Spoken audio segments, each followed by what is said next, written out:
बदलापूर शहराला सध्या भीषण पाणी टंचाई भेडसावतीये। मात्र या पाणी टंचाईत टँकर माफियांचं उखळ पांढरं झाल्याचं पाहायला मिळतंय। बदलापूर शहरातून वाहणाऱ्या उल्हास नदी पात्रात टँकर माफिया बेधडक पाणी उपसा करतायत।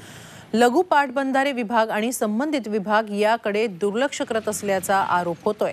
या टँकरद्वारे रहिवासी संकुलांसोबतच एमआयडीसी परिसरातील अनेक कंपन्यांना पाण्याचा पुरवठा होतोय। या प्रत्येक टँकरसाठी कंपन्या 2,500 ते 3,000 रुपये मोजत असून मोठ्या प्रमाणात आर्थिक व्यवहार सुरू असल्याचा आरोप होतोय। नागरिकांच्या हक्काचं पाणी चोरणाऱ्यांवर कारवाई कोण करणार असा सवाल उपस्थित होतोय।